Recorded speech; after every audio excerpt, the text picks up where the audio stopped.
حضور نے فرمایا آؤ میں تمہیں پچھلے زمانے کے ایک ایماندار نوخیز ولی اللہ کی بات سناؤں. پچھلے زمانے حضور نے فرمایا پچھلے زمانے میں ایک بادشاہ جادو کے زور پہ حکومت کرتا تھا. جب وہ ایک جادوگر اس نے رکھا ہوا تھا تو جادوگر اس کو جادو بتاتا, وہ جادو کے زور پر حکومت کرتا. جادوگر بوڑھا ہو گیا تو کہنے لگا بادشاہ کوئی نوجوان میرے پاس بھیج دے, اب میں بوڑھا ہو گیا ہوں میرا پتہ کوئی نہیں کب مر جاؤں. ایک نوجوان کی ڈیوٹی لگائی, بڑا زیرک سمجھدار, اپنے رعایا میں سے چن کے جو ذہین فطرت مزاج بچہ تھا وہ اس نے لگایا. اللہ کے محبوب علیہ الصلوۃ والسلام فرماتے ہیں بچہ جادو سیکھنے لگا, وقت گزرنے لگا. بچہ جب جادو سیکھنے جاتا تو رستے میں ایک راہب بھی تھا جو انجیل جانتا تھا. وہ اللہ اللہ سکھاتا, لوگوں کو حضرت عیسیٰ علیہ السلام کی تعلیمات سے آگاہ کرتا. اس نے دیکھا کہ یہاں بھی لوگ اکٹھے ہیں تو وہ بچہ اس راہب کے پاس بھی اٹھنے بیٹھنے لگا. اب جب اس کے ساتھ اس کی گفتگو بڑھنے لگی تو اس کو باتوں میں لذت آنے لگی. اس نے راہب نے پوچھا کہ تو کون ہے اور کس طرح سے آیا ہے, کیا تیرا معاملہ ہے؟ اس نے کہا جی میں جادو سیکھنے جاتا ہوں, آپ کی باتیں مجھے بڑی اچھی لگتی ہیں. اس نے کہا دین سیکھ, جادو سیکھنے والے کافر ہو جاتے ہیں, قرآن و حدیث سیکھنے والوں کو اللہ کامل ایمان عطا فرماتا ہے. فرمایا یہ سیکھ. بچہ بیٹھنے لگا, اس کے پاس آنے لگا, باتیں دل میں گھر کرنے لگی. ایک وقت آیا کہ مسلمان ہو گیا. اور مسلمان کیسے ہوا؟ بچہ کہتا ہے میں تجربہ کر کے ہوا. اب میں تھوڑا سا وقت جادوگر کے پاس بھی جاتا اور باقی سارا وقت وہاں بیٹھتا. میں ایک دن جا رہا تھا تو رستے میں اژدہا تھا, بہت بڑا سانپ تھا, رستہ روک کے کھڑا تھا. یہ حضور نے بیان کی حدیث. نبی پاک صلی اللہ علیہ وسلم فرماتے ہیں بچہ کہتا ہے کہ رستے کے اندر سانپ ہے, رستے بند ہے, لوگ چھتوں درختوں پہ چڑھے, راش ہے.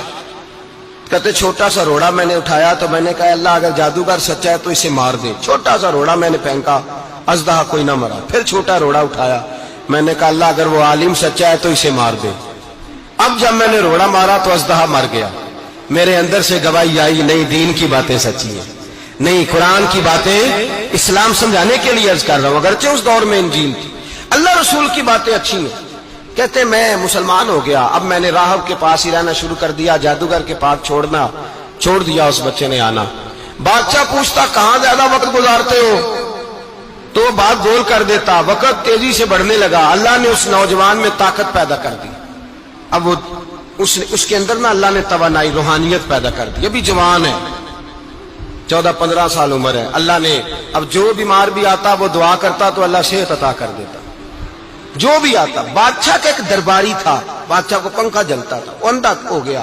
کوئی ایسی تکلیف آئی کہ نابینا ہو گیا, بڑے علاج کرائے, شفا نہیں ہوئی. کسی نے اس بچے کا پتہ بتایا کانوں میں. اس کے پاس گیا تو بچہ کہنے لگا شفا تو ہو جائے گی پر کلمہ پڑھنا پڑے گا, مسلمان ہونا پڑے گا, جس پیغمبر کا میں غلام ہوں تجھے بھی بننا پڑے گا, دین پہ عمل کرنا پڑے گا, اللہ شفا دیتا ہے. اس نے کہا تو مجھے کلمہ پڑھا, مجھے شفا دے, میں تیار ہوں. اس نے کہا شفا تو اللہ دیتا ہے. اس نے اللہ تبارک و تعالیٰ کا ذکر کر کے دعا مانگی. یہ مسلم شریف میں حدیث ہے, طبرانی میں موجود ہے.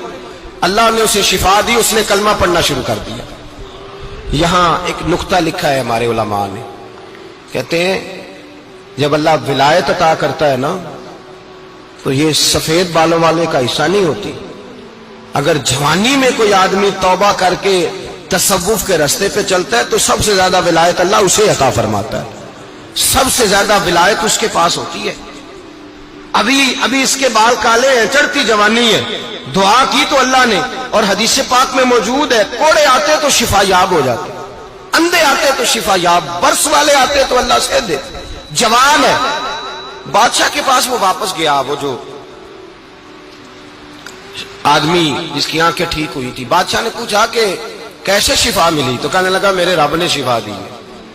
بادشاہ سجدے کراتا تھا, اپنے آپ کو منواتا تھا معاذ اللہ. کہنے لگا میرے علاوہ کون رب ہے؟ اس نے کہا وہی رب ہے جس نے تجھے پیدا کیا ہے, اور وہی رب ہے جس نے مجھے اندھے کو آنکھیں دی ہیں, وہی ہے میرا مالک. کہا اچھا تو مجھے نہیں مانتا؟ کہا نہیں میں اپنے رب کو مانتا ہوں. بادشاہ نے اسے سزا دی, ستایا. اس نے بچے کا پتہ بتایا, پھر بچے کو بلا کے ستایا تو اس راہب کا پتہ بتایا. راہب بھی قتل ہو گیا, نابینا بھی قتل ہو گیا. بادشاہ نے کہا سپاہیوں سے اس بچے کو لے جاؤ اور پہاڑ کی چوٹی پہ جا کے نیچے پھینکو تاکہ مر جائے. بچہ پہاڑ کی چوٹی پہ گیا تو ہاتھ اٹھا کے کہنے لگا یا اللہ میرے لیے نہیں اپنے لیے, میرے لیے نہیں اپنے لیے انہیں اپنی قدرت کے جلوے دکھا. میرے لیے نہیں. اللہ کے بندے اپنی جان بچانے کی دعائیں نہیں مانگتے, اپنے لیے انہیں اپنی قدرت کے جلوے دکھا. یہ دعا مانگی, جتنے لوگ ساتھ آئے تھے وہ سارے زمین پہ گرے اور سب مر گئے, پہاڑ سے گر کے مر گئے. بچہ واپس سیدھا بادشاہ کے پاس کہنے لگا لو بھائی میرے رب نے مجھے بچا لیا ہے.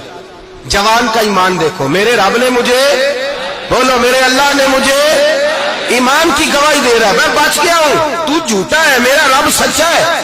اس نے کہا لے جاؤ اس کو دریا میں, کشتی میں بٹھاؤ, بیچ دریا کے جا کے دھکا دے دو. بیٹھے کشتی میں, دریا کے بیچ گئے, اور جب جا کے وہاں اس کو دھکا دینے لگے تو اس نے کہا اللہ میرے لیے نہیں اپنے لیے انہیں اپنی قدرت کے جلوے دکھا. بس ایک طوفان سا آیا, جتنے سپاہی ساتھ آئے تھے ڈوب کے مر گئے. وہ بچہ اٹھا اور سیدھا پھر بادشاہ کے پاس, اسی کے پاس کہنے لگا لو بھائی میرے رب نے مجھے بچا لیا ہے, تیرے پاس آیا ہوں. وہ کہنے لگا تو کیا مصیبت میرے گلے پڑ گئی ہے, کیسے جان چھوٹے گی؟ تو بچہ کہنے لگا اگر تو مجھے باندھے درخت کے ساتھ اور سارے ملک کو بلائے, لوگوں کو اکٹھا کرے, پھر تو مجھے تیر مارنا, میں تجھے بتاؤں گا کیسے مارنا ہے, میں مر جاؤں گا. اللہ کا بندہ نوجوان, ایمان دیکھو, مرنے کے طریقے بتا رہا ہے, میں تجھے بتاؤں گا میں کیسے مروں گا. یہ بات کہی, بادشاہ نے سارا مجمع جمع کیا, ملک سارا باہر آ گیا, درخت کے ساتھ باندھ دیا. کہنے لگا بھائی لوگوں یہ مجھے مارنا چاہتا تھا, مار نہیں سکا, اب میں اسے بتانے لگا ہوں کہ میں کیسے مروں گا.